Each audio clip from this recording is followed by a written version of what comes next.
Hey, welcome back, everybody, to the Stadium Journey podcast. Thanks for joining us this evening. Check out our website, stadiumjourney.com. We are the world leader in sports travel information. We've got reviews of over 2,500 stadiums from all around the world. And now, finally, they are all in one place. Everything has been moved to the new site. Please go check it out. Don't let our work be in vain. Social media types. We are on Facebook, Twitter, Instagram, YouTube. We're even on Threads. Find us at Stadium Journey. Don't forget to like, share, follow, all that good stuff.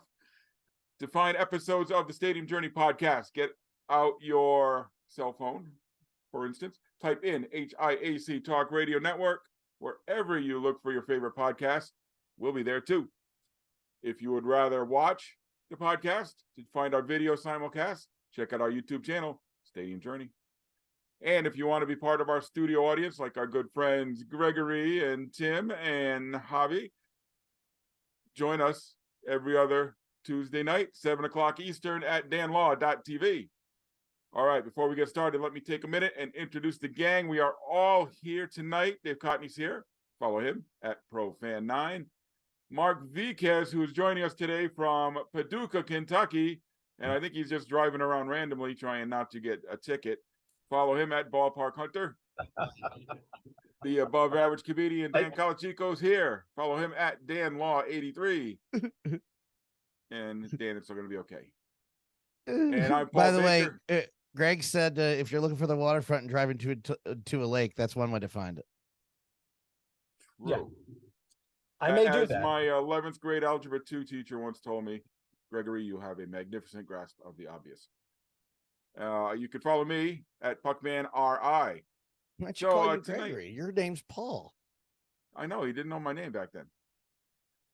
Oh. It was the honors class. You think they would have known everybody by then, right? What an idiot. We were juniors by then.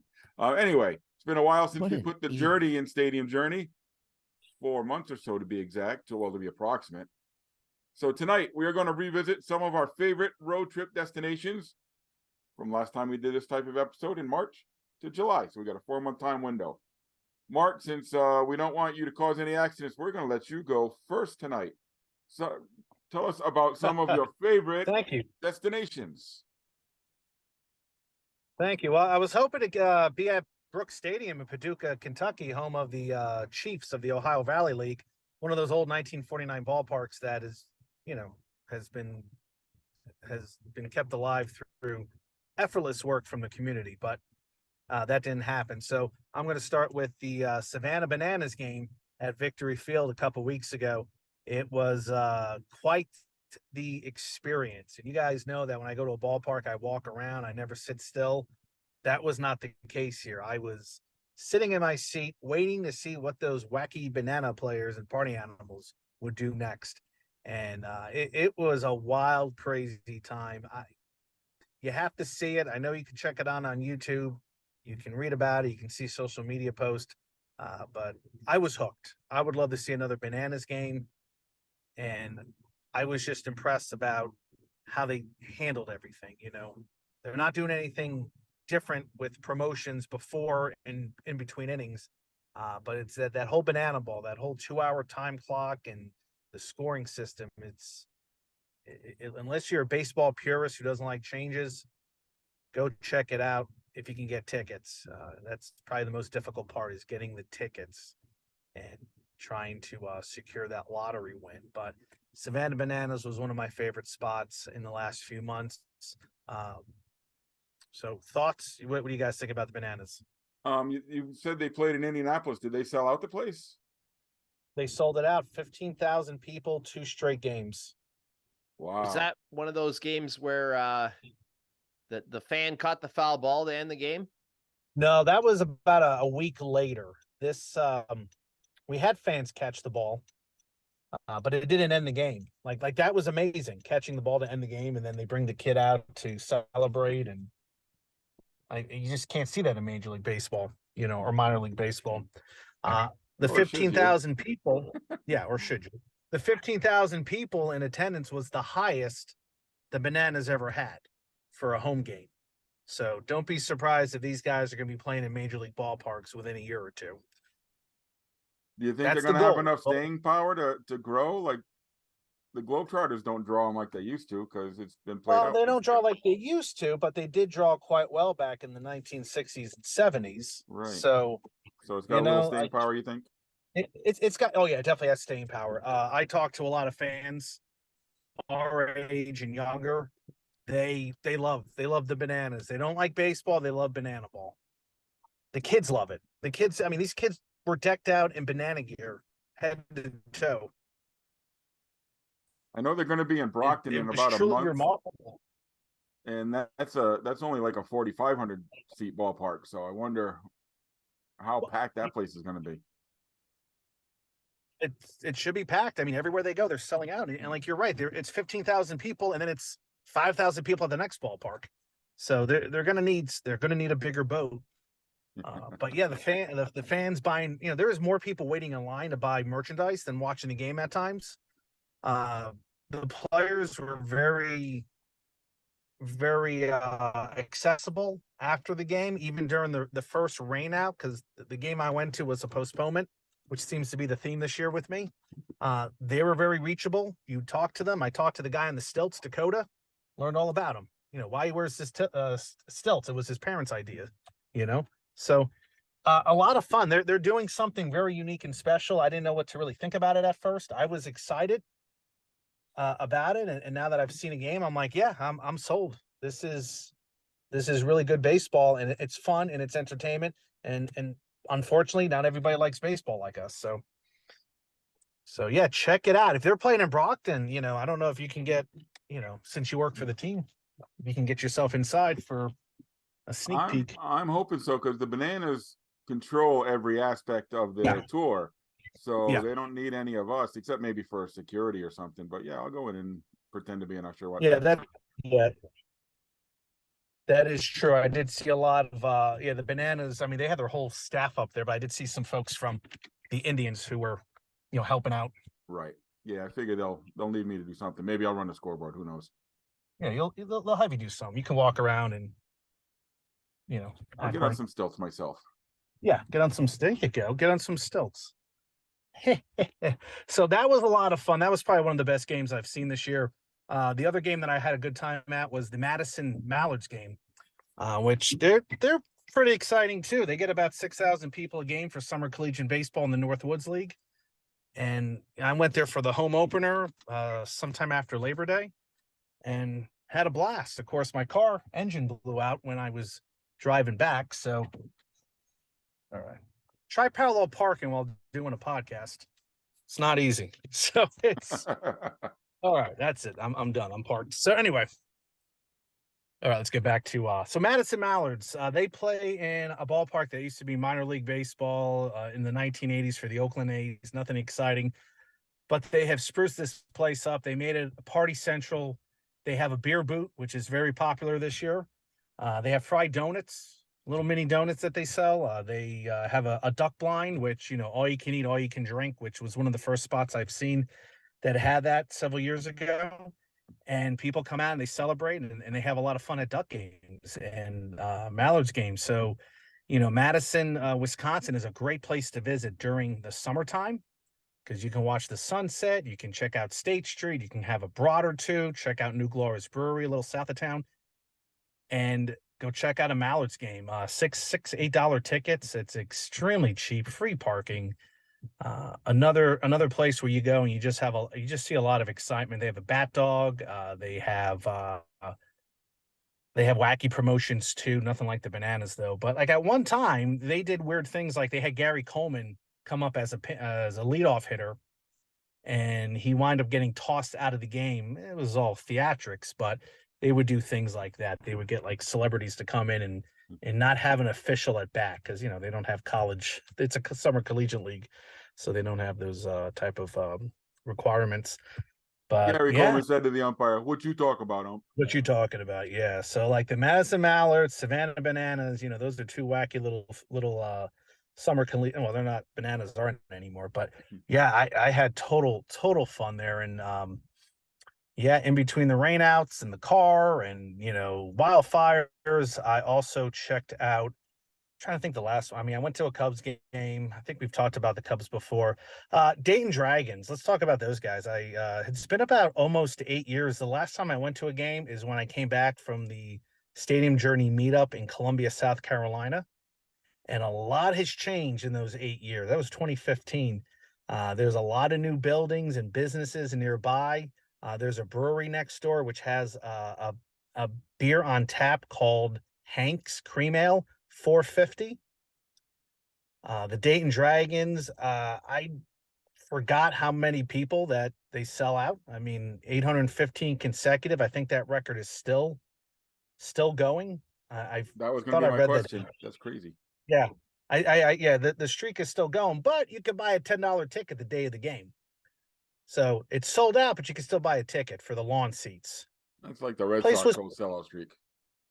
Yeah, and it's just, you know, it's a great time. I forgot how much Dayton Dragon games, you know, I was like, I had been to games in the past and it's like, okay, Dayton, whatever. There's nothing exciting going on in town. Now you got bars, you got restaurants, you have apartment buildings coming. It's kind of like Fort Wayne. Everything is sort of building up around that ballpark. Of course, Dayton's been there much longer, but folks are really, you know, saying, hey, you know, Dayton may not be exactly where we want it to be, but it's a lot better than it was 20 some years ago when the ballpark first opened. You have the Oregon District next, 5 minutes away. They have, like I said, there's new apartments opening up. They have an apartment building across right field where they have stadium seating for the residents so they can hang out and watch a game, kind of like almost like rooftop seating at Wrigley. So they're doing like little things like that. So yeah, this summer I have not gone out to as many ballparks as I wanted to, just due to so many different things, Mother Nature, my car. But the ones I've been out to have really hit a home run with characteristics. So that's exciting. So those are my 3 ballparks: Dayton Dragons, the Savannah Bananas Banana World Tour, and then the Madison Mallards. 3 great ballparks, and I'm sure anybody who's listening might have seen games there. Tell me all about it. Don't be afraid to type in the comments. Nice. Madison was like, have they always been summer collegiate, Mark? Yes, they have been. All right, because they were one of the first summer collegiate ones to really kind of make that. Yes. I don't want to say that venue, but that avenue of baseball really hit it off with the Northwoods. They were in the Northwoods League, correct? Yeah, like I always say, they're kind of the original Savannah Bananas. They do all the wacky little things and the food, and you know, getting people to come in to make appearances, and you know, making it fun. They say it's a 9-inning vacation, and you know, you could buy a ticket. You know, the cheapest tickets are the grass seating, which is a little bit cut off from the rest of the stadium, but it's just such a super chill place to hang out. Or if you want to go hang out with the rest of the fans, you can get a seat behind home plate. And, you know, Pete Alonso played there, you know, current New York Met first baseman. I didn't know that. I was like, okay, so you got some street cred for me now. That's really the cool thing about those summer leagues. You never know who's going to, you know, when you go there, hang on to your rosters, hang on to your programs, because you can look back in a few years and Yeah. like, whoa, holy cow. Because I remember going to a Brewster Whitecaps game one time and looking back through my pictures, and I had this picture of the right fielder that I took really up close. Like, that's Aaron Judge. Wow. He spent the year in Brewster. So I was like, whoa, look at that. Little Yeah. 21-year-old Aaron Judge. Yeah, and the Dayton Dragons, you know, if I was there a couple years ago, I could have seen Ellie De La Cruz playing there. So I know that's minor league, but it's, you know, you can get the same feeling from summer collegiate. Exactly. That's the way a lot of teams have always marketed themselves. See the Yankees of tomorrow. Yeah, and once that something like that. happens, like once some team has a player that becomes big, they market that until they market it forever. You know, because I think what's his face in Seattle, the quarterback Wilson, he played somewhere in the Northwoods League, I believe. And no, not Northwoods League. He played somewhere that he gets promoted a lot. So even if you don't make it as a baseball player or as a Super Bowl winning quarterback, you'll love you forever. So yeah, it's awesome. Yeah, and that's the thing I tell people about summer collegiate baseball. It's like, well, yeah, it's not affiliated, but you don't know who you're seeing that's going to get drafted one day and make it through the minors and become a stud. You don't know. I know just last night I was watching the Oakland A's play the Red Sox late at night, and it was the major league debut for a former Brockton Rock. There you go. Like, hey, I remember this guy. So Yeah, good times, good times. So yeah, absolutely. support Summer Collegiate, even if they're not as wacky as the Madison Mallards. You know, Paducah, the Cape Catfish, the Throwbillies. I can't wait to see the Throwbillies tomorrow. That should be. Let's just hope Mother Nature cooperates. So Shout out from Hobby in the chat says Fresno State product, baby. okay, yeah. He would know. So anyway, I found the riverfront, so I'm gonna exit, and you guys can take over. All right. And, Before you jump out, Mark, do you want to let us know where you're heading in the future? You mentioned tomorrow. You're on the road, obviously. What else you got coming up? Oh, I got Cape Girardeau, which I think I'm saying that right. I don't know if that's in Missouri or Illinois, but it's along the Mississippi somewhere. And then I'm going to see the Thrillbillies, the Thrillville Thrillbillies. They play in Marion, Illinois. That was the former home of the Southern Illinois Miners of the Frontier League. Right, that was right. Yep. And those are those two games. And then in August, I'm checking out the Seattle Mariners. I'll be in Seattle for 4 days. So I'm jumping from like Southern Illinois to the Pacific Northwest. I should see something in between. I just don't know yet. Maybe a Fort Wayne Tin Caps game. Obviously, check me out on Twitter. Check me out on Facebook.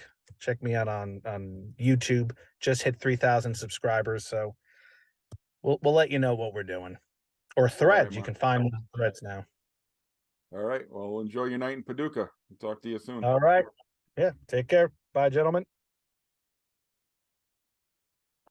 All right. I'm just curious to see what happens with Mark's phone now. I want to see what he actually shows us here. Oh, I thought he was going to keep it going for like exactly. an hour. Me too. I thought we were going to see get like to Mark see what walking the down inside the of his street. pocket looks like. And all right. Hey, Dan. Dave was telling us before we went on the air that you've actually had a road trip too since we last did one of these shows. You really gonna do that? Yeah, we talked about it already. I went to the Wings game with Dave. I met him up there with Mom. I remember that day being particularly awesome because for some reason I couldn't walk on my right foot. That was great. When I called Kelly, I was like, Kelly, tough getting old, man. Yeah, well, that's what I called Kelly and I said, I can't walk on my right foot. What did you do? I didn't do anything. She goes, well, welcome to 40. And I said, oh. She said membership cards in the mail. I was like, oh, I'm so excited. I love it. 40s are far, far, far worse, man. Paul, do you remember? I don't remember 40. I do remember it. There was a dinosaur in my backyard the day I turned 40. Let's see, the everything in black Velociraptor. and white back then too. Yeah. Everything was in black and white and sepia. No, it's been the first time I was at the Wells Fargo Center since. Sorry, I was fixing my chair. All of the refitting and upgrades they did, and I was impressed. The concourses were much wider than I remember. Not that skinny Spectrum stuff. They had great. Well, if you're gonna compare it to the Spectrum. Yeah, well, if you got to compare it to the Spectrum, they had great little. Yeah. They washed them every day. I don't think it mattered. I think that crud. You can't fight that much crud. You polish a turd, it's still a turd. They had great local imagery up on top of the concourse walking up, which I thought was cool. It's nothing earth shattering out of this world, but it was cool where they didn't have it before. Go ahead, Dave. Just like neighborhoods, was it? I forget. Yeah, it was just local neighborhoods from Jersey and the Philly and Philadelphia Metro, basically.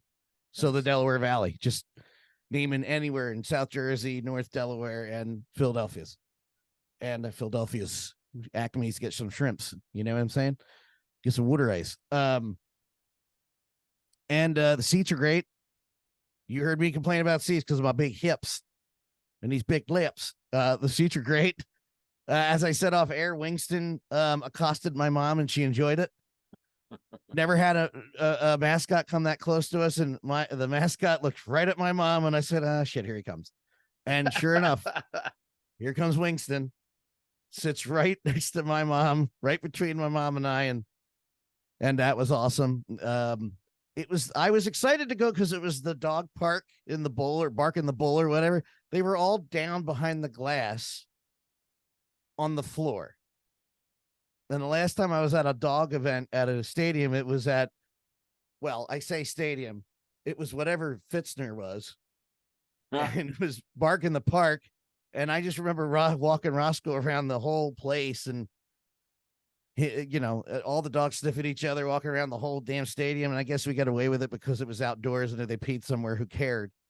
This was slightly different. So That's they true. were contained to one area. And the Wings lost in heartbreaking fashion. So it was all around a top Philadelphia experience. Their merchandise sucks. For some reason, that's still bitter and sticks with me. After March, April, May, June, it was 4 months later. I was like, I really want the Wings to last this time because there's no reason they should have left in the first place. I'm gonna buy a shirt or two, and then walking up to merch, going, no, I'm not buying any of this shit. And you would, with the lineage, air quotes, and I mean past franchises because it's not the same franchise. They're in Stockton. Where are they? No, that's hockey. Where the hell are the Wings Albany. now? Albany, aren't They're they? Albany. Yeah, they're in Albany. They went to Connecticut and then they went to Albany. Albany, because that's how good it was in Connecticut. So it's not the same franchise, but you have just 3 Wings franchises now. So you have all of that history to pull from, even if it's just a logo. You have the orange, you have the red, and then you have the current one, which is kind of an amalgamation of both with a different logo. You have all these awesome Wing logos, and it all sucked. They have all this cool Wing stuff, but you have to have a word mark over everything. And it was like, I am not paying $45 for that. I will order one off the shop online. Yeah, it seemed like there wasn't much in stock. Now, I think, when you got a smaller team like the Wings or wherever, and you go late in the season, because it was March, I think they might have had one more home game. It's like 2-3 weeks left total. Yeah. I think they might have had one more home game, or that might have been the last home game. I can't remember. So, the pickings are going to be slim because in those kind of minor league team or niche teams, like they don't restock and just keep selling all year or whatever. Dan, I know that we didn't partake in this, but I really got a sense that the concessions were far better in the current Wells Fargo arena than they were previously. Well, the thing is I was so, and I've been open about it on this show, disappointed in, we could talk about our own hometowns till we're blue in the face. We know how that works, but we know Philly is known for a certain type of sandwich that is a heart clogger. And the fact that you could not get a good sandwich, cheesesteak sandwich in that arena, almost cursed, almost did another edit on me, in that arena was mind-numbingly, it drove me crazy for years, to the point where you made the joke when we talked about it extensively when we went to when I got you a cheesesteak, we went into New Jersey to get it. I said, I know where we're going. Trust me, this will be good. And it was Rexy's Bars for those who missed that one. But it got to the point where I was frankly, I was nervous because other than the Genesis concerts, it's the only big event I'd been to since that thing that happened a couple years ago. That went away. It's not happening anymore, obviously. Oh boy. Anyway, so I was just anxious the whole time. And plus I purposely ate before I met up with you. So I was like, not eating at the concession. So I didn't even look. I didn't. It looked better. I didn't eat that day because I knew because I had put you on the spot. I was like, he's going to get me a cheesesteak. Yeah, we got to go to get a good cheesesteak. Yeah. But I did eat there the day before when I was at the Flyers. And I had, I think it was officially called an Italian pork sandwich, which I'm not sure if it was exactly the same as like a roast pork at Dinick's, but it was pretty close. Either way, it was really good. Yeah, it's completely different to what that was in there before. I was so underwhelmed before this. It didn't seem like you had the typical, Aramark concession. The stuff in only there. You can't do that in only a major thing- league place anymore. It's got to be first class. Yeah. the Yeah. only thing I miss was Lorenzo and Sons pizza. The gigantic slices of pizza.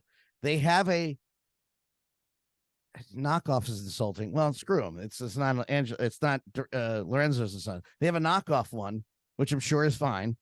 But I was like, no, I don't want to try that. I don't want to try that, and I'm not wasting a cheesesteak at this place. We're going somewhere real.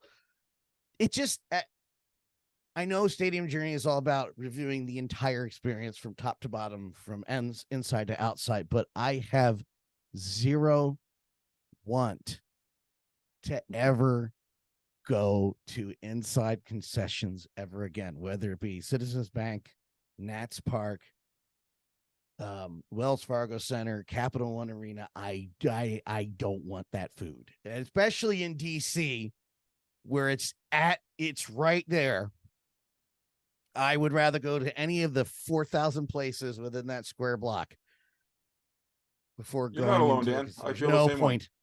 There's no point, and I'm certainly not spending the money inside the arena when I can spend the same amount of money and get food for like 6 people and that's into the city again at a national restaurant. Nope. Well, that would be one thing that I would say, and I follow your logic. I kind of stray. I'm a little, sometimes yes, sometimes no. Definitely have seen a change in concessions over the years. It needs to, yeah. With that increased quality and increased variety has come an increased price tag. So, it could be a little few and far between. Sometimes it's just a matter of like, I don't want to spend another 2 hours or 3 hours, or especially if it's post game. I'm usually ready to cut out and hit the hay. Yeah, I agree. It's gonna take a big, I don't want to say brand name, but like that, it's gonna take a big name inside. If on the subject of Wells Fargo Center, you're gonna have gyms or like one of the not even chicken pizza. I'm okay. It's fine. No, not an insult chicken pizza. It's for that's all about the crab fries. Don't care about the rest of it.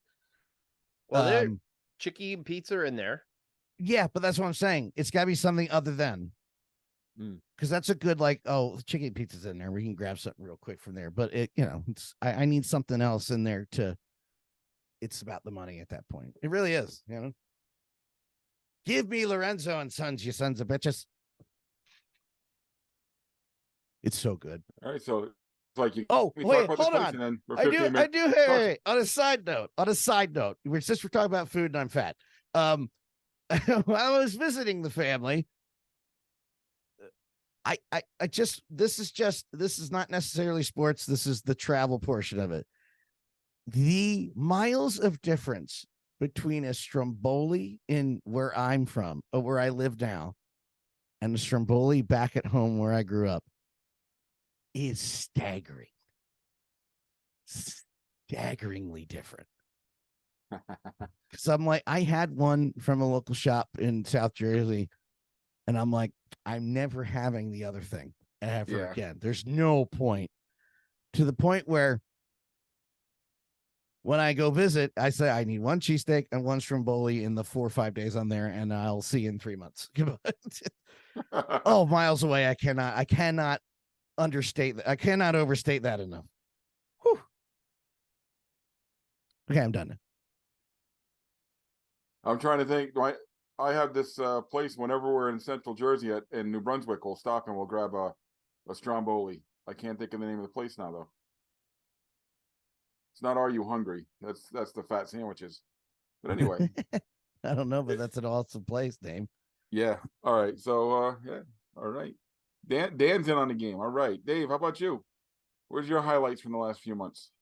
Oh boy. Well, other than my March break trip, which, I mean, if you want to check out some highlights of the March break trip, you could check out our obstructed views on the Cleveland Monsters. and on the Philadelphia Flyers. And then later on, we did instructive views on from our April trip at the Albany Firewolves. So I feel like you've been pretty well documented there.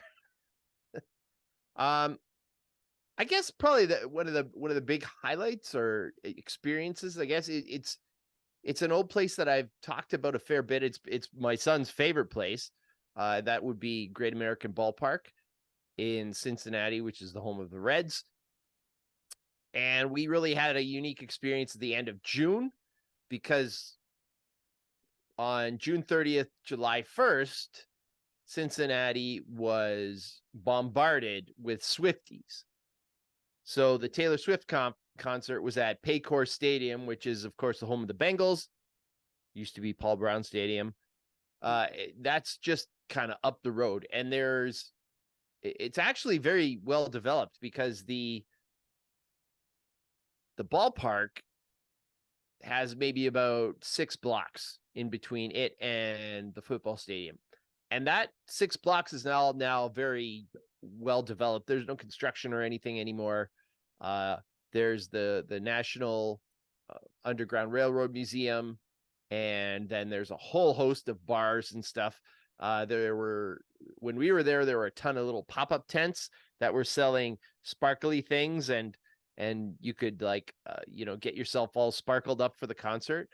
But oh my gosh, the number of people just kicking around was ridiculous.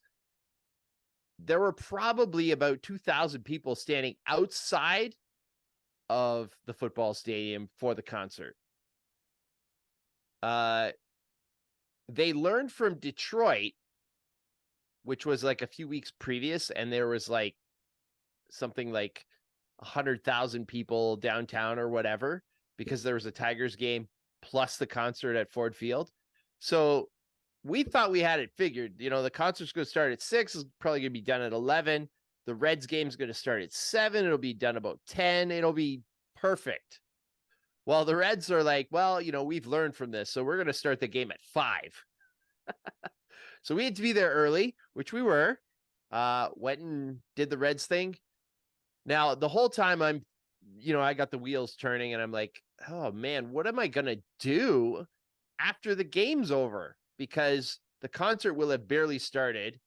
The Taylor Swift, for those who don't know, and I'm not a huge Swiftie, but she actually performs for 3 hours.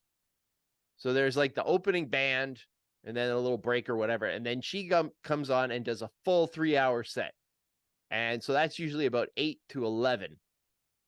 So I'm like, we're going to get out of the ballpark at 8, and she's just going to kick it into gear. So what are we going to do in between? Now, thankfully, the Reds helped me out, because they went into extra innings. And so that extended the game. I don't know if you caught this on social media, but the Swifties were all upset because after the Reds won that extra inning game, they fired off the fireworks, and it happened to be at like kind of a low point in the concert. So all the Swifties were all upset because the Reds were banging fireworks off everywhere. Fireworks are not all that spectacular when it's not dark out. So we had fireworks at about 8:30, 8:45 or something like that, and it's still totally bright out. But still it's still one of my favorite places. The next day, actually, we went through the Reds Hall of Fame and Museum, which is absolutely great. It is an extra ticket, but if you buy the extra ticket, you usually get a giveaway at the end. So we walked away with Danny Graves bobbleheads because he's going into the Reds Hall of Fame next. And I guess some of the highlights, we got to see Joey Votto come back. So, my son was super excited about that because Joey Votto is his favorite player. The game that we were at on the Friday, on the 30th, we were right by first base. So Joey is right there. But then we got to see like the phenom that is Ellie De La Cruz, who's about 8'7" and weighs about 62 pounds.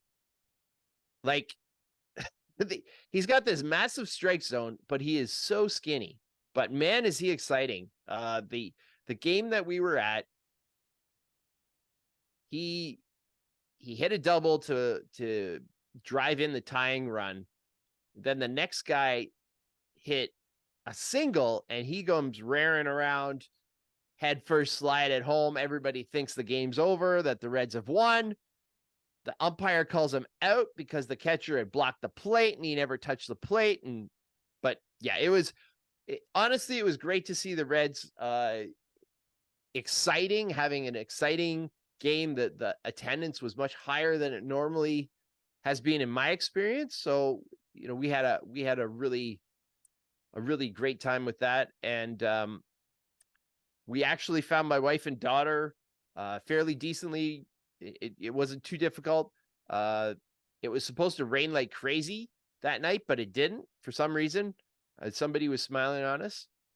And my son and I, we went and hung out at Taste of Belgium in between for a bit, and then hung out in the park. And yeah, we had a really awesome weekend. So I think everybody was happy. My daughter cried at the concert, and yeah, good time. Are we going to alternate, or are we going to? Yeah, let's alternate, because, you don't want to listen to me for all of the time. Well, all right then. So I actually did a little research. Went back. So since our last time we did one of these shows, I've been to 35 different venues in the last 4 months. That's crazy. And That's about crazy. 70 games. Yeah. So I'm not going to talk about the ones that we have heard from ad nauseum, but I did have. I'm not going to knock this to one stadium. At this first one I'm going to discuss, I'm going to talk about a whole day I had, which was an incredible day full of Canadian goodness and happy thoughts and hosers and stuff like that. So I was We do goodness. I was in Toronto on Canada Day. So we had just the best time. Started the day off by getting in bright and early, getting into Toronto before all the traffic, and starting our day off at the Hockey Hall of Fame, which we had never been to before. And that was just a lot of fun. I've been to the big four halls of fame now. I've been to the Tennis Hall of Fame, and believe it or not, I've been to the Swimming and Diving Hall of Fame. That's in Fort Lauderdale, Florida, by the way. Oh, okay. So yeah, this was I really liked the Hockey Hall of Fame. It was the only weird thing about it was the setup. It's like everything, you go into the center of the museum. You don't there's not a clear path to follow through the museum. You kind of go in the middle, and then there's wings off on all the sides. But the amount of memorabilia on display, both old and new, was very impressive. The exhibits were engaging. There is no way we were there for a good 3 hours, I think, and no way we could even come close to taking in everything. It was just so much. The international hockey wing was pretty cool. The goalie mask display, awesome. There's some interactive games. A little bit of everything. The gift shop, I went, and Pam blew a ton of money in the gift shop. I surprisingly I did not, although I did buy a $60 hockey puck. But the Great Hall, you could probably spend 2 hours just in the Great Hall reading all the stuff, and yeah, you could spend an hour reading names on trophies up there. The cool thing about the Great Hall that the other halls of fame doesn't do is it's not just the inductees, not just the enshrinees. It's also all the trophies are in that Great Hall also.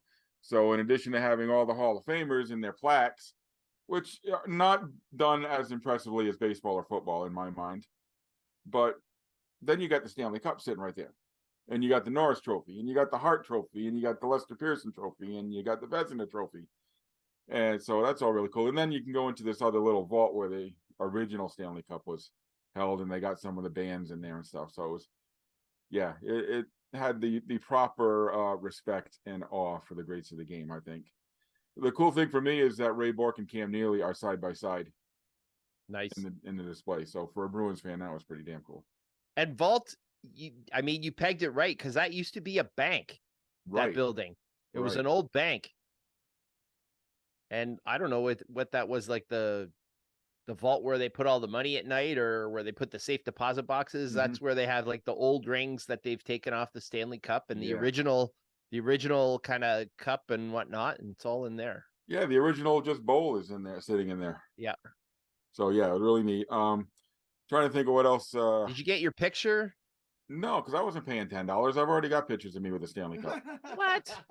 You didn't have to pay. Yeah, you Just get do. somebody to. Oh, Well, I mean, I took pictures of it. I didn't. it was I've busy already- then. Amazing. I've You already just got. send Pam up there and go to the side. Click, click. Yeah, no, there was somebody there. I don't think they would have liked that too much, but Nah. I've already gotten tons of pictures of the Stanley Cup. I didn't need to pay $10 to do it again.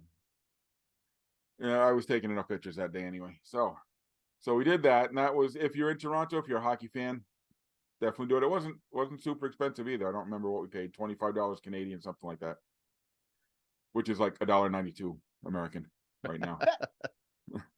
So from there, we actually we planned this out ahead of time, parked the car in the underground garage, because we'll get back to this. This is an important part of our day. Parked the car in the garage next to the Hall of Fame, and then walked 1 mile over to the Rogers Center to catch the Jays on Canada Day. We had been to Rogers Center once before, 15 years ago. We couldn't believe it was that long ago. And frankly, it was an underwhelming experience. But to go there on Canada Day was really special. And I think it really started out with the hat they gave us when we walked in. So we got to wear these beauties all Nice. day. We got our Blue Jay straw hat with the maple leaves underneath. And it was a party. We ended up going in depending on where you're going, as you know, Dave, I'm not going to go too long about the Rogers Center, but depending on where you're going, you're either on the 200 level, the 100 level, or what's the top level is the 500s? Nah, you got to go up to go to the 500s. Yeah, exactly. You don't go in there. But we went in on the 200 level, walked around, and it was a party. They were giving away flags. I got a ton of little Canadian flags with, instead of the maple leafs, as the Blue Jay. They were giving out free drinks everywhere. So we were doing shots here and there and everywhere. Wow. Different places were promoting their stuff. So, a little shot of what do you call it when you mix a beer and a lemonade together or something there? I can't think of the word. A shandy. Shandy, thank you. There were shandies, other stuff. Oh, that Stromboli place in Brunswick, New Jersey is called Stuff Your Face. And when I go there, man, I stuff my face. It's awesome. I need to go. Yeah, it's Need to worth go. the trip in. You say Yep. Strombolis are awesome in Jersey? Yes. they are. Yes, I am correct. Yes, they are. Yes, I am. But yeah, and they had at the Rogers Center for Canada, they had bands, they had DJs. So everywhere you walked a few feet. There was a big bear you could take your picture with. There was a moose. People were lined up to take pictures with a moose statue. I didn't get that, but you could do all kinds of stuff. They had dancers there and everything. And then we went down to the 100 level, and they had all stuff there. So I was pretty loaded by the time I was ready to go to my seats. It was supposed to rain, but they had the roof open, which was nice because I've been there when the roof is closed. I've been there when the roof's open. Much nicer when the roof is open. But yeah, what else? Canada Day, they do this citizenship, the naturalization ceremony. Do they do that every year? I'm not sure. I got to be honest. I'm not sure if I've ever actually been to the Jays on Canada Day. It's a super busy day, and Yeah, it looks like it's something that they do all the time because they had all the it could be. fancities and niceties. They were playing the Red Sox, so that was another reason for us to go up. And it was a really good game. The Red Sox jumped out to a huge lead and almost blew it. And the final out of the game was a play at the plate. So the Red Sox prevailed. So that was another good reason. So our original plan was from the Rogers Center to go to the closest train station and take the train over to our final destination of the day, which was Toronto FC over at BMO Field. But we got there, and I'm like, you know what? We ought to go. The nearest train station, surprisingly, was Union Station, which is a good 3/4 of a mile away. So since our car was right across the street from Union Station, so let's just grab the car and let's go over. We'll park there, and then we can be out of the city that much quicker. We don't have to take the train back to the Union Station, then walk over to the garage. And a good thing we did because my phone died, and on my phone, of course, I had all the tickets, all the parking passes, and everything. So we got down in the garage. Go to get out of the garage, I can't turn my phone on because it's dead. So we can't get out of the garage. This has never happened to me before. So we had to sit there in the car, running car, and wait for the phone to charge up enough. And for some reason, it wasn't charging. So finally, I talked to the lady in the booth, and she said, "Yeah, we'll let you out." And so as we're driving over to BMO, I bought parking on the way over there and went over to BM Field. And Dave, when I got there, I sent you a text that might have really just hurt our friendship forever, right? Because I got, after being there for about 15, we got there like 5-10 minutes before the game, so we didn't have a really good chance to wander around too much. Well, we got in there, got up to our seats. We actually got there when got up to our seats during the national anthem, so we were last second. And I texted Dave, said, Dave, Gillette's better than this place. This place sucks. I don't think it really sucks. I think it is. Gillette does some things better than BMO Field, believe it or not. And I think Gillette Stadium is the absolute worst place you could possibly have an MLS team in.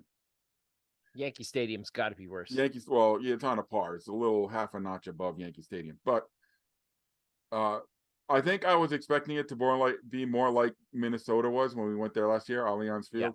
Yeah. And it was older, and a lot of the features of it underwhelmed. Those crazy little bucket seats they got. Yeah. I've only been to one other stadium that has seats like that. Billy Bullens Field in Westfield, Massachusetts. I'm telling you, man, the next day I could not walk because of those damn seats. I was in so much pain. We actually had to get up and walk around for the last 20 minutes of the game because I was just, from sitting in that seat, I was in so much discomfort. Yeah, I totally get that. But it was banged out. It was a good crowd. They were into it. Amazingly, to me, it was like being at a baseball game at Fenway Park. Nobody sat down. I was up and down, letting people in and out of my row all night long. Weird. Very distracting. So yeah, so we actually went off, got our seats, got to walk around and see some of the features. I know I was looking at your pictures that you put up on Stadium Journey afterwards. I said, geez, I missed that. Didn't see that. But we went over behind the goal for the last 10, 15 minutes and stood up and watched the game right behind the supporter section. So it was a little more fun over there because you could hear the noise of the supporter section. I got to take this damn thing off. It's pretty hot. I have a spare, Dave, if you want one when you come down. Yeah, I've got a Reds floppy hat ready for a trade. a Blue Jay straw hat for a red straw hat. That's amazing. Well, it's not straw, it's just floppy. Floppy. This one is a straw hat with a big brim. And it was good that day because it did sprinkle a little bit. There were a lot of people wearing those at the soccer game too, by the way. So yeah, we were over behind the supporter section and got to see the closest thing we'll ever see to a walk-off soccer win. 0-0 game. Real Salt Lake came down for one last push during extra time. 4 cracks at the goal and finally put one through, and that was the game. Well, hey, this year you could see that at BMO for TFC like every week because we specialize in giving up a late goal, heartbreaking losses to give it up. TFC is horrible this year. So that was my Canada Day. It was awesome. The Hockey Hall of Fame, Rogers Center, and BMO Field. Yeah, isn't it bizarre? Day. It's Canada Day. You come up here, right in my backyard, and I'm down in Ohio. Yeah. Oh, well. Yeah, I got all kinds of messages like, what do you, because my trip extended to the 4th of July. It's like, what are you doing in Canada on the 4th of July? He said, why? I'm usually in the U.S. on Canada Day. There you go. That was the end of that, trying to get me to feel guilty. So that's my my first stop, the triple threat of Canada Day. What else you got, Dave, that's of interest? Well, I mean, I totally get your BMO. I was there a couple times. Once for TFC, twice for the Argonauts. Man, the Argonauts are great this year. And they got to see them raise their Grey Cup banner, which was really neat because they weren't ready to raise it permanently. So they got a balloon and they raised this balloon up, and it was being held by season ticket holders, I think. And they raised the balloon up to display the 2022 Grey Cup banner, and then they put it off to the side. And then the next game, it was up permanently where it should be. I think I showed this before, but they had a pretty awesome giveaway. So they had, Grey Cup championship rings, replica rings, for that game. You showed us to gloat. Wow, no, that was just totally setting up Paul so he could throw in his real life Boston Pride. Well, here's the thing. Now, your ring is a team that exists. Well, that's true. Wow. My ring also probably You know cost what, about Paul? $8. Hold on. You know what, Paul? I'm sorry. That was mean.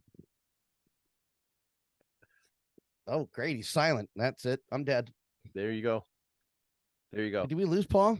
Oh no, he's putting his headset back on. Putting his I'm headset dead. back All right, on. I'm back. What's up? All right. Okay. Did you miss the line? Oh, good. He missed it. Keep going. Go forward.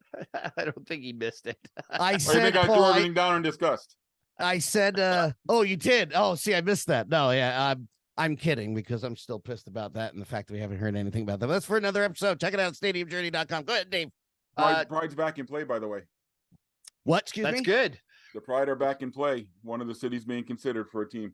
They should be. That's kind of ridiculous if they're not. And I have no horses in the race. No, that we talked about it real quick. Again, stadiumjourney.com, the women's hockey situation. It's absolutely stupid and ridiculous to not have Boston in the running for a city. Back to you, Dave. Before I do my last part, I'm just gonna go with, I did a weekend. My wife and I were married 25 years this year. Now, I mean, we're both crazy busy, at least in May when our anniversary was. And next year we're going to Barcelona with her work. So it was kind of like, what are we going to do for our anniversary? So where else would we go? We went to Pittsburgh, did a few things, went to PNC Nothing Park. says romance like Yeah, nothing says romance like Pittsburgh. Primanti Brothers by candlelight. But actually, truth be told, we followed one of your directives and you said, go hang out down at the Strip District. And we were looking for things to do because I wanted it needed to be more than just baseball. So we went to the botanical gardens. My wife likes to go to botanical gardens. So we did that the one day after baseball.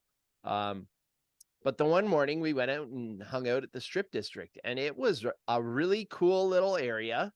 Isn't it? Walked up, man. If you live in that area, like, you do not have to search far for food at all. Like, there's all these little markets. There's restaurants coming out of your ears, like breakfast restaurants, seafood restaurants, barbecue, like everything is there. All in like this little 3-block strip. And it was awesome. We had a great time there. So that's a little short middle piece for me, but I'll pass it back to you before I do my last one. All right, so I'm going to make sure that I talk about places that I am almost 100% confident in that we have never discussed on this podcast before. So I'm going to first ballpark 2, I'm going to talk about Ottawa Stadium and the Ottawa Titans. Thank you. I blanked on their name for a second. I'm like, the Ottawa Lynx. No. Lynx. Yeah. Champions. Fat Cats. Yeah, they've gone through like 5 different teams. Anyway, the stadium is nothing special. It's one of those 1990 era ballparks where it's just one big bowl that stretches around from short left field out to short right field. The concourses are underneath or behind, whichever way you want to put it. Walkway halfway up. You can either go up or you can go down and sit. It was built for when Ottawa had an International League team. So it's about a 10,000 seat stadium.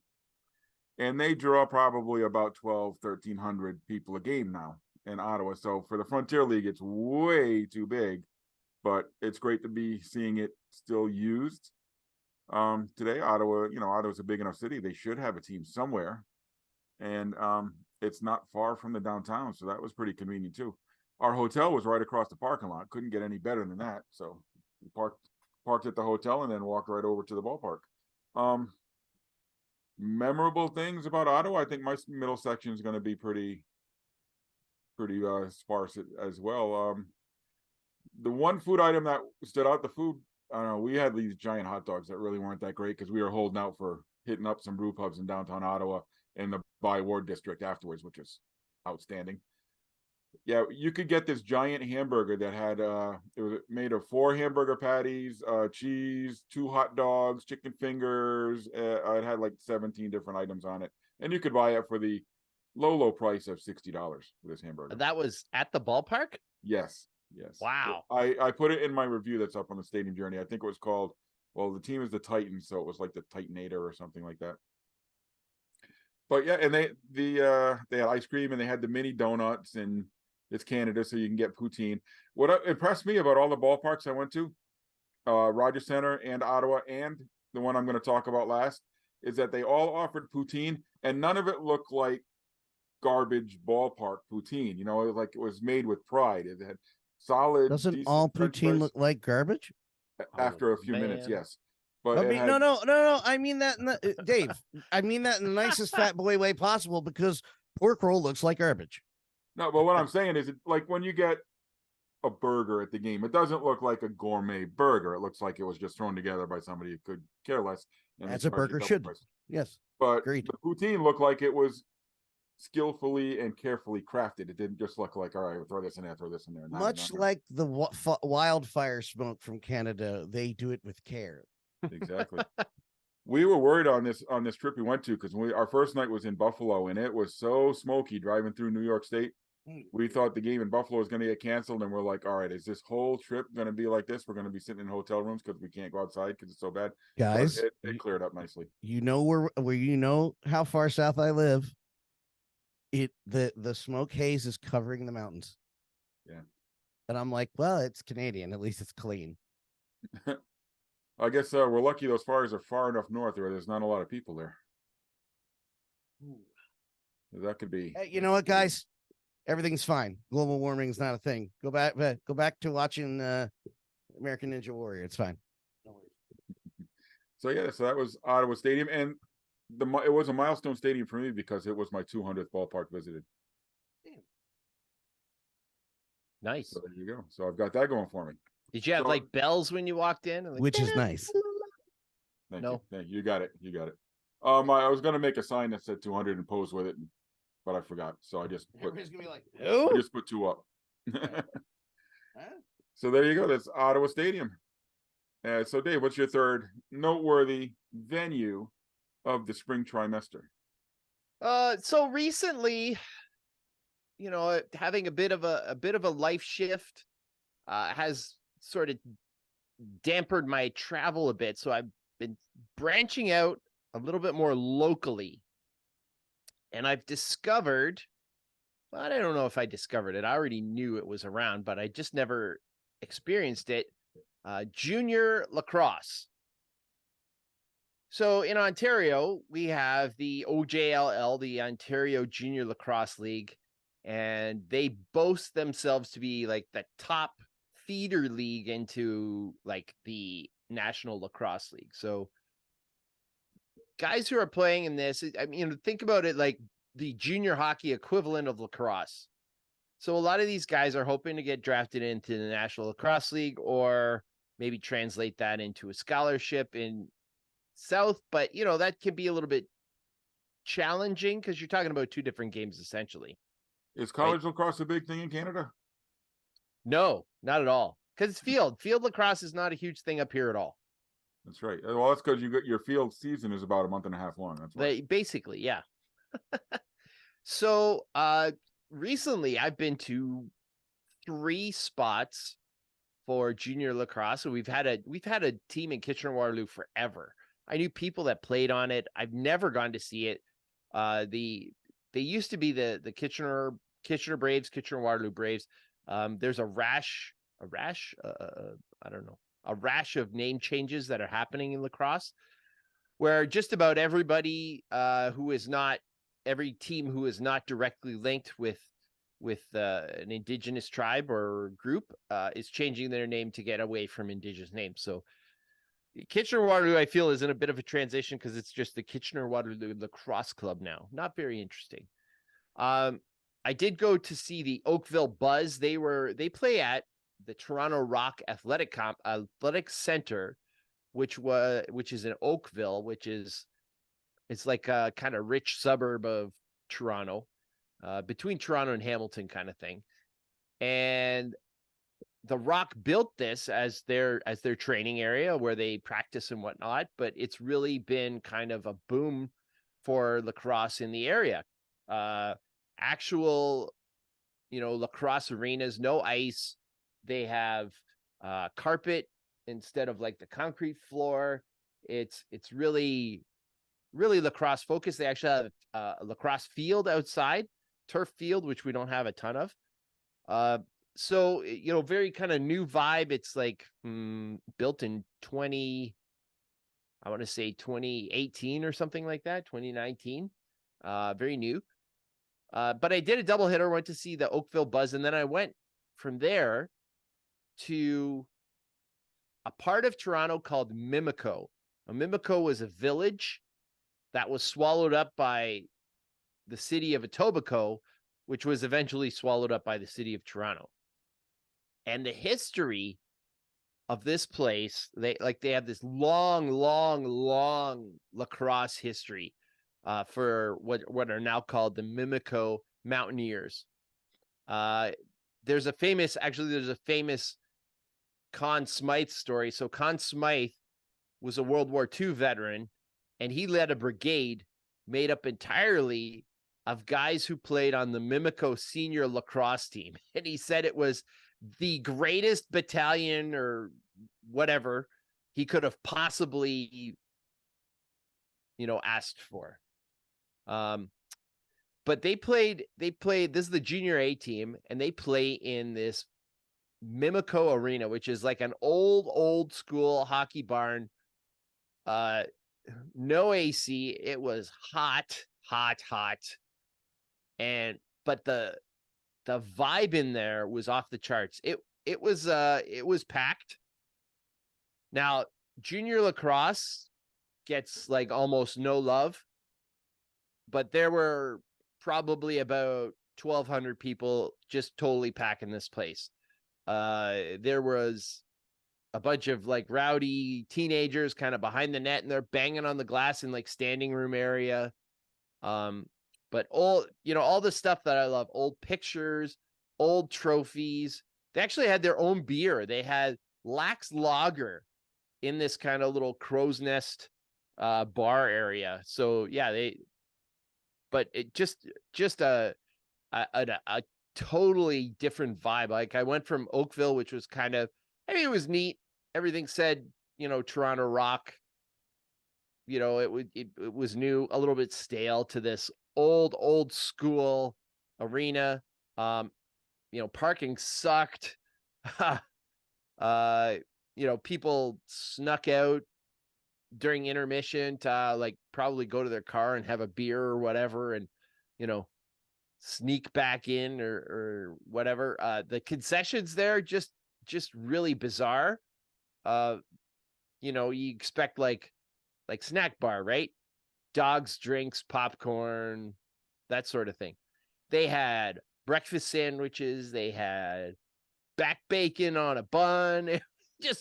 It was, clearly a kind of charitable endeavor that like a couple parents were running, or like, volunteers were running.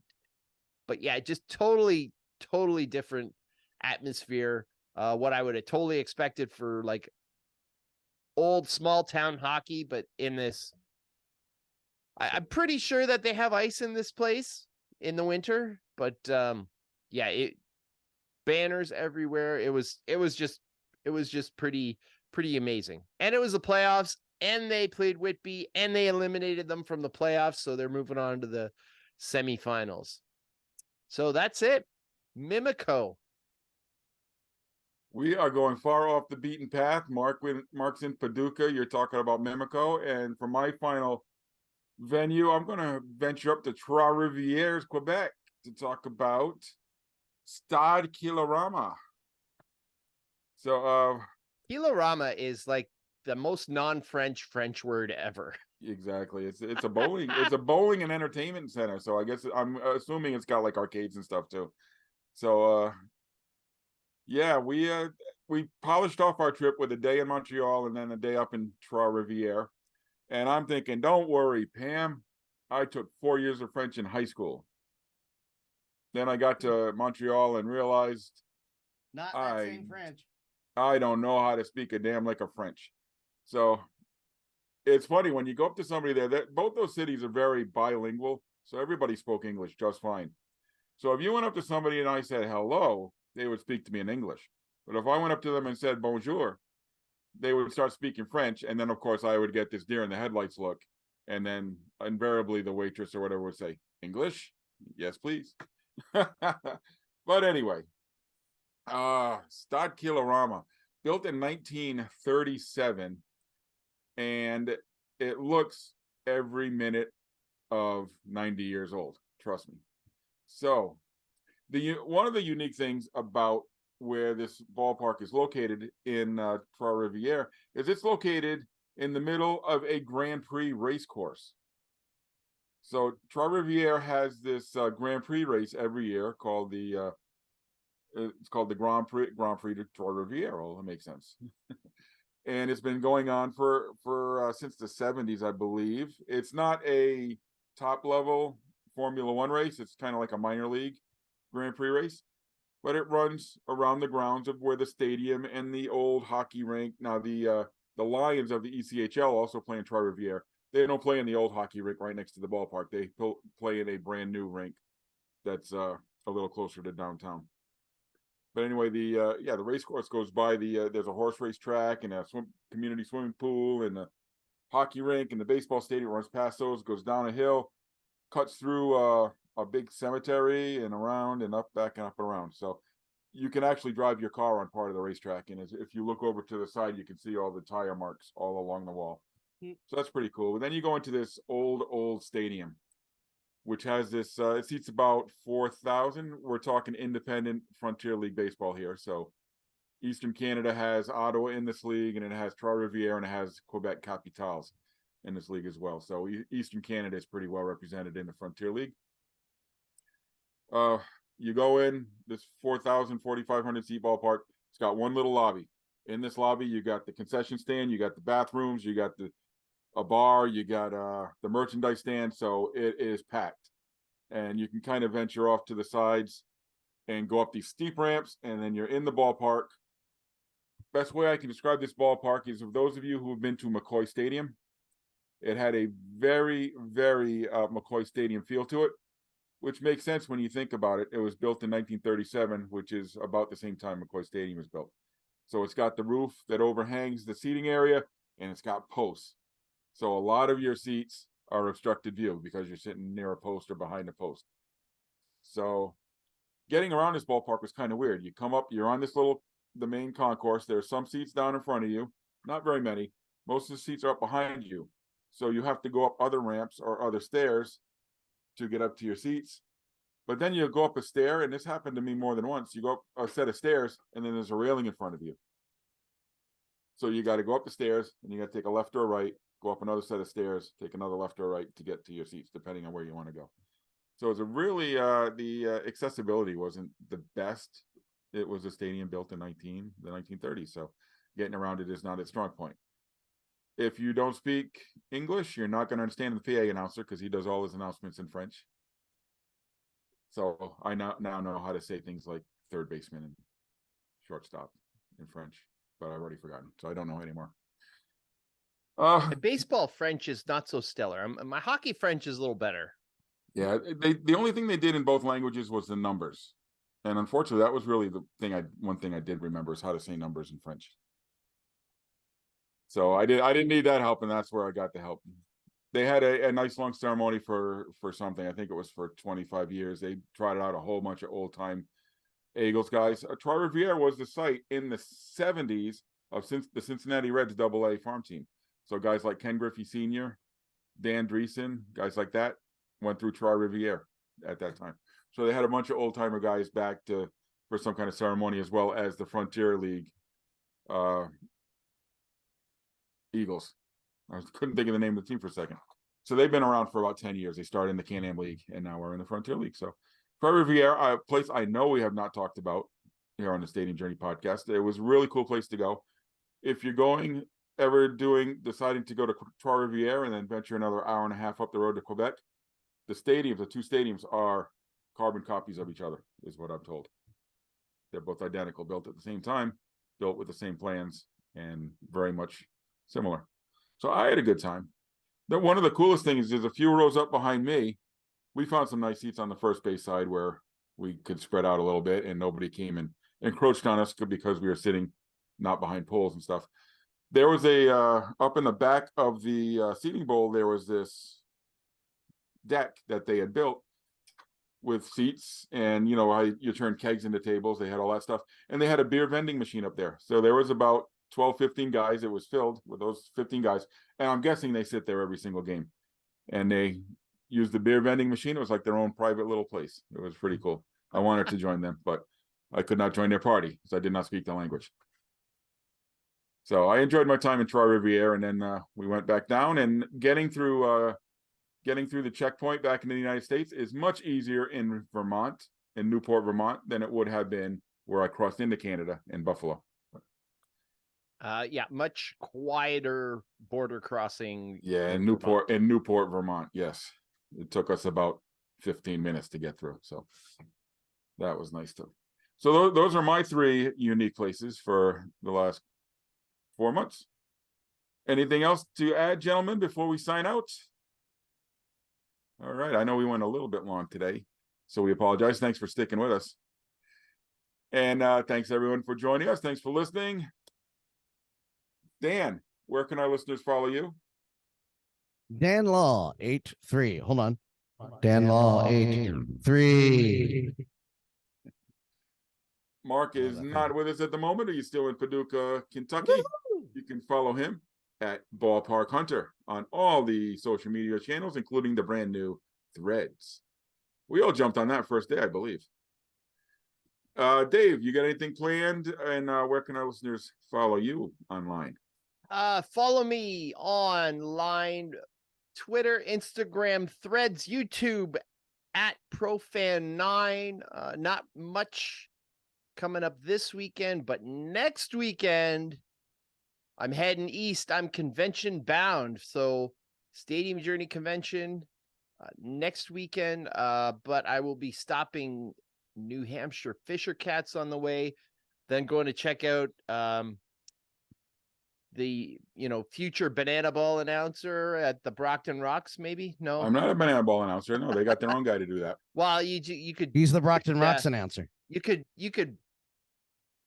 like debut it. You could just Banana Ball the Brockton Rocks game. I could throw him right out of my chair. Say, this is mine.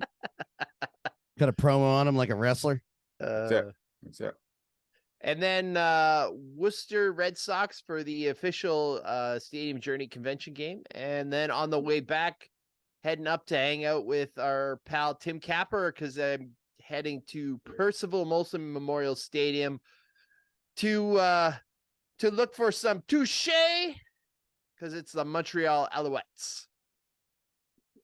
Where do the Alouettes play? They play at McGill, right? Yep. Percival Molson Memorial Stadium on the campus of McGill University. All right. And Molson as in the guy who died in World War I, not the beer. You know, that reminds me, when I was in Montreal, really quickly, went and tried, I said, one of the things I got to do when I'm in Montreal, go check out the old Montreal Forum. Because I wanted to see, Dave, you talked about in the past how they converted the old Forum into a giant movie theater, but they've got it painted with Canadians memorabilia, logos. They've got a statue of Maurice Richard. They've got like some of the original seats. So I was like, this is pretty cool, and I want to see how they repurpose this. We got there. It looked nothing like I remembered how it looked, because it's all painted black now. It did have like a pretty cool display outside on the sidewalk of all their Stanley Cup winning teams and everything. Okay. Then you walked inside. Everything you talked about, everything I just mentioned is gone. It looks, it's just a movie theater now. It's like they're trying to tell you it was not ever the most storied hockey arena in the world. So the statue of Maurice is gone. Everything's gone. They took Richard. Oh, burn it down. They moved him somewhere. Burn it down. For legal reasons, I'm kidding. For anecdotal reasons, burn it down. Paul Gregg said, just sleep there the night before after the Rocks game and don't let him in. That's true. Well, I don't have a key, so I would have to sleep there. Just hide. Just do it like overnight delivery or whatever that movie is. No, with, I got to work Jennifer that day, Gilmore. so I'm not going to do that. That is not a good plan. You don't have sick time? Come on. I don't have the script to their show anyway. They need their own PA guy. Needs I a just wanna script. go- Improvise. I want to go watch and enjoy. I don't want to work. You want to bang on your mic all day. Yes, exactly. For me, follow my stadium journeys on Twitter and Instagram and Threads and YouTube. I'm at PuckmanRI. Where am I going next couple of weeks? I don't know. Rockton Rocks are taking up a lot of my time as the season winds down. Next week, hopefully, we'll be seeing a bunch of Stadium Journey folks up in Worcester. Aside from that, I really don't know what I'm doing. So we'll do it on the fly as we usually do. So, folks, remember, check out our website, stadiumjourney.com. That's where you will find all of our stadium reviews, news items, other feature stories. Connect with us on our social media channels at Stadium Journey. You can find audio versions of the Stadium Journey podcast by searching HIAC Talk Radio Network wherever you look for your favorite podcasts. Video simulcasts of the Stadium Journey podcast can be found on our YouTube page. And join us for our live streams every other Tuesday night at 7 Eastern at danlaw.tv. We will all be back in 2 weeks. I think 2 weeks from now is August 1st. Hey, look at that. When we will be discussing a topic to be determined. Maybe the new Arena Football League announcement. It's Arena Football, Tim. That's I am the Tim, would you like to join us in 2 weeks? And I've decided it. God dang it. We're Yeah, talking about because our seventh show about Arena Football is just the like- return of the soul. So as always, thanks everyone for your support and for joining us once again. For Dan, Mark, and Dave, this is Paul wishing you all safe travels and close games. Hope to see you all on the road real soon. Be safe out there.